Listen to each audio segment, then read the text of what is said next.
And we're going to talk some Auburn football now. We got former quarterback Auburn great there, Jason Campbell, now with the Auburn Sports Network. You can hear him on the radio broadcast. But Jason, appreciate you coming on, talking some Auburn football with us today. I appreciate it, Chase and Chris. Like I said, we had a game last week, but, it's not the magnitude of USC, LSU, and Miami, Florida, and all those type of teams. But it was a good warm-up game for us. Now you got Cal this week, and it was an interesting game last year. It was going across the country to Cal, taking on the Bears. Now they return trip this year. Just from what I saw last week, it looks like a much different Auburn team. Just where do you see this Auburn team at going into this game this year versus Cal rather than last year? Yeah, last season, that was a long ride, first and foremost. So team flew out there, got out there 2 days early, and it was a 9:30, 10 o'clock kickoff for our guys, p.m., which was like a 7 o'clock game, West Coast. And, guys talked about it. Like, it's kind of hard to get your body to, stay afloat. And especially a 10 o'clock game, we had guys cramping up, believe it or not, even in that late of a game and everything. Keionte Scott couldn't even finish the game last year, and he's from California. And so, wow.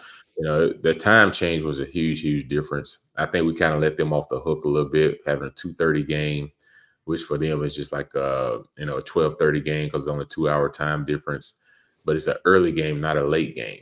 And it's not going to be as hot as it was this past weekend. So it's going to be great football weather, low 80s. But two teams, I feel like Cal now being part of ACC, anytime you beat a team in their territory, they want to come back the next year and try to revenge that loss. So our team has got to be ready. To me, like I said, last week for this team was preseason game. This week is the opening season game for me. Because last week was to get the young receivers, to get all our young guys some touches, make them feel comfortable. But they'll notice this week it's going to be a little bit of a different ball game when they go against Cal. Jason, you've played in games like the one last week. I mean, it was a 73-3 blowout over Alabama A&M. I think they shortened the third and fourth quarters. Is that correct? Yeah, they shortened the third and fourth quarter to 10 minutes. I didn't know you could do that, but the refs, I guess they said it's in the rule book that you can shorten it to 10 minutes. Third and fourth quarters, a mercy rule if the opponent concedes to it. Yeah, Arkansas did that too, by the way. So they weren't the only SEC team to do that. But, I mean, you can get away with stuff, mistakes, sloppy play against a team like that you can't get away with even, against lower-level SEC teams. Having said that, I felt like this is a game like if it's last year's Auburn team, maybe it's a 45-3 game. That was kind of my takeaway, that maybe you can take a little bit away from it with meaning. But what do you feel like has staying power in terms of what you saw last week? Yeah, you're exactly right. Last year's Auburn team would have been a 45-3, would have been an interesting first half. Would have made it closer than what it should have been. But this team is totally different. You just look at our receivers. Our receivers are night and day above what we had a year ago, and we only returned 2 receivers from a roster last year, and that's Camden Brown and Caleb Burton. Everybody else are brand new receivers. You look at Cam Coleman, even though he only had 2 catches, this guy's already could be one of the top receivers in this conference, even as a freshman. Like, he's that type of talent. And then you look at Lambert-Smith, the transfer from Penn State, the veteran there. He's a great guy to have in that locker room to help bring those young guys like Perry Thompson and Bryce Kane and Malcolm Simmons. Now, Malcolm Simmons is the freakish athlete. Out of all those guys, this guy can, he got a punt return for a touchdown. A punt block for a touchdown. So there's guys and there's pieces to take from this team. What excited me the most, guys, was that defense. That defense was flying around, and that's what they build their hat off of, is speed and quickness. And you think about the guys that we have this year, the front 7 is really good. We have 3 seniors starting at linebacker. So that's the core and the teeth for our defense. Our secondary is a good secondary. We just don't have a lot of depth. But if we can stay healthy, we can compete with anyone. But offensively, though, I was excited to see the ball get passing there. We averaged 161 yards passing last year per game. And so Coach Freeze wanted to put an emphasis on, we know we can run the football when we get into tough games, but we got to be able to build confidence through Payton Thorne and the receivers as we move down the stretch. So if anyone watched the game, they saw there was a huge emphasis on let's just throw the ball around, make sure everyone gets touches, make sure Payton, starts the season off hot and get himself into a confidence booster. That was done on purpose because we're going to need those passing games when we get in these tough ball games. And I'm curious, you've played a lot of games at quarterback.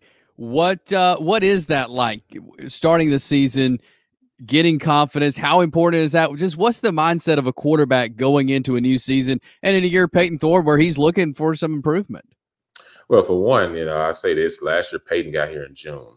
He missed all the spring last year, and that's an important piece. Where this year he had an opportunity to be there for everything, spring and winter drills. The second thing to me is he's not looking over his shoulder. Last year, he was kind of in a rotation, every other series type deal, the first couple of games with him and Robbie Ashford, and no one can really get in a rhythm as a quarterback doing that, and especially you feel like you make a mistake, you may be, coming out of it. So I just feel like for him alone, that giving him a lot of first being comfortable, second confidence, and then to just let it loose.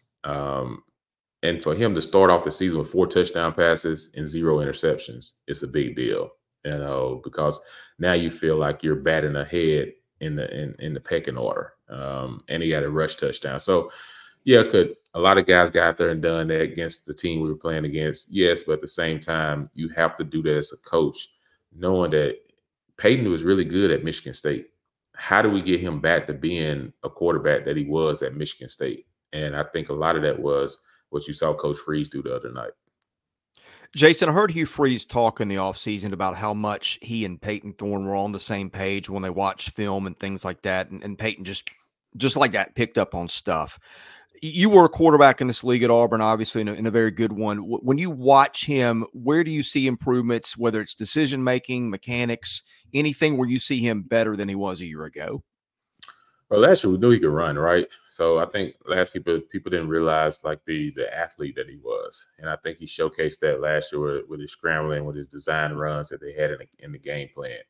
What I liked the other night was his down the field passing was more accurate. He had 2 post routes right in strides, or last year those kind of like long foul balls, where guys didn't have a chance to get the ball, it was way overthrown or thrown behind them, they had to slow down and everything, where it looked a lot more in depth from a timing perspective with him and the receivers on balls down the field. So that to me was a good sign to see, because even back in the spring when I watched some of their practice, some of those balls were still going way over their head and out of bounds. And now you can tell like they've been working really hard on creating timing between him and the receivers.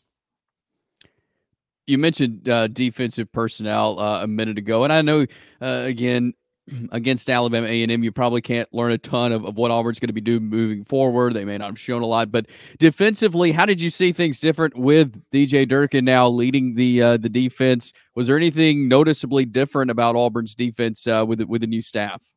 Yeah, DJ Durkin, he's a no-nonsense type of guy.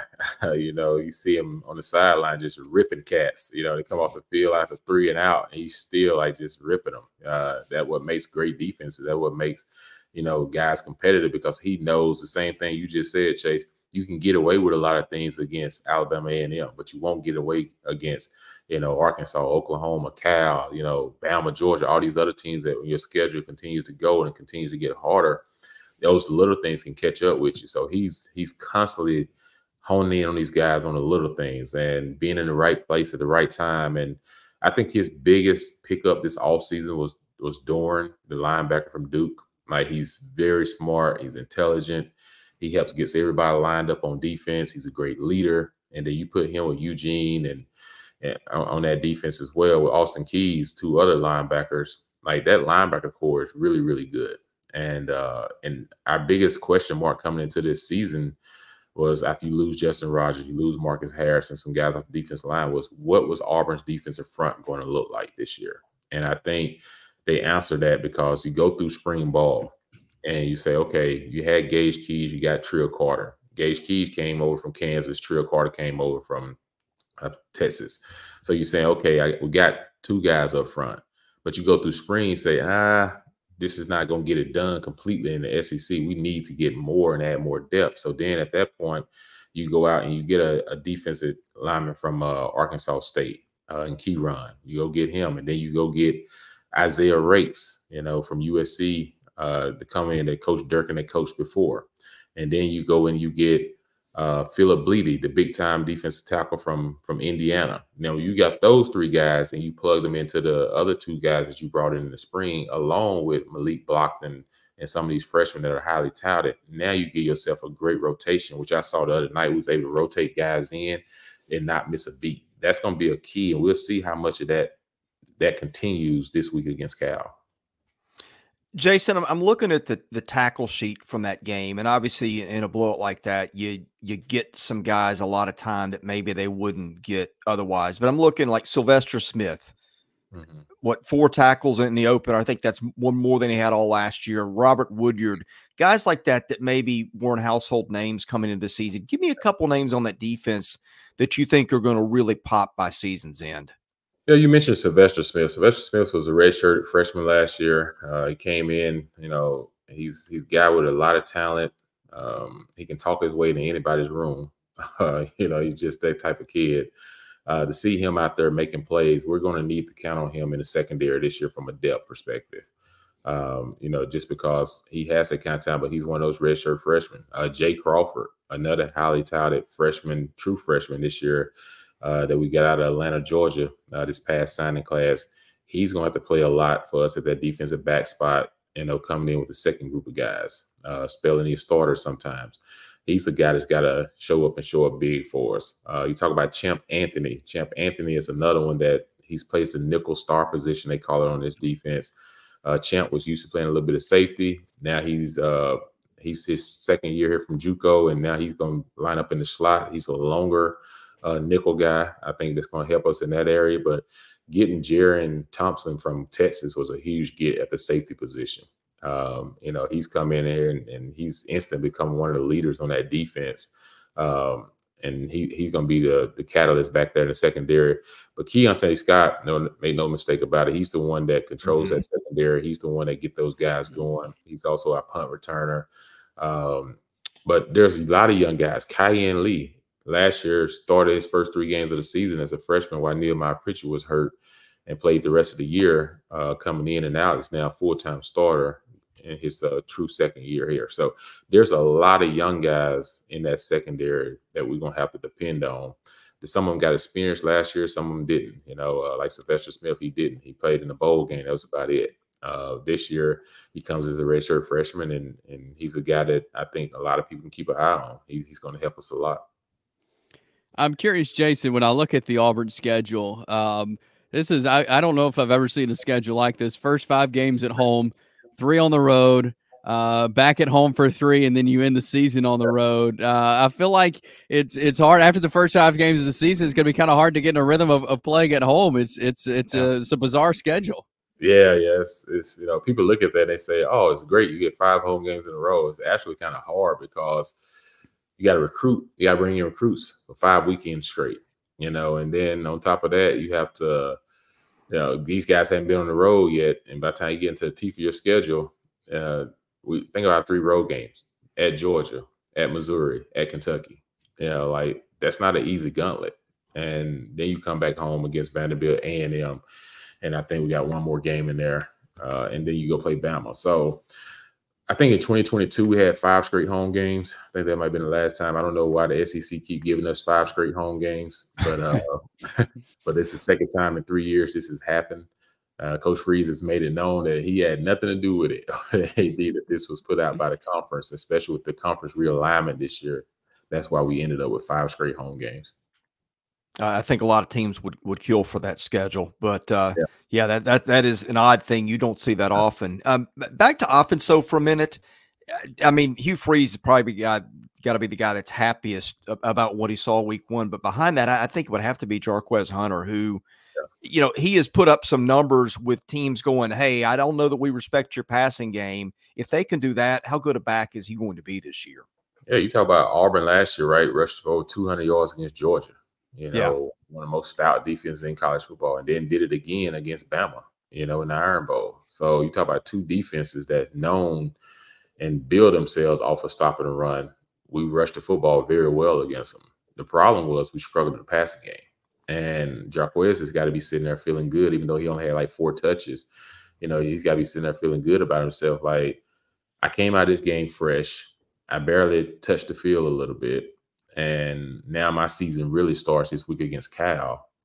And if our passing game can continue to, everyone knows we're not going to throw for 400 yards every week, but if we can throw for 250, 225, 250, and, with Cam Coleman and Lambert-Smith and Payton Thorne, those guys, and Simmons, then if we can do that on a regular basis, have a passing game that's stability-wise, but also I would probably say just looks constant, not something that's goes this week. We're really good in passing game. The next week we only throw for 100 yards. You can't have that type of wave. Is what I'm saying. Like, if we can have something where each week you sit in the pocket, you see a throw that got to count on 3rd down, and we're not airmailing over a guy's head, or we're not dropping it. If we can make the consistent plays when they're there, that's the only thing you look for in this passing game: consistency. If we find consistency goes our run game, man, like, this offense can really, really explode. And I think Auburn at that point can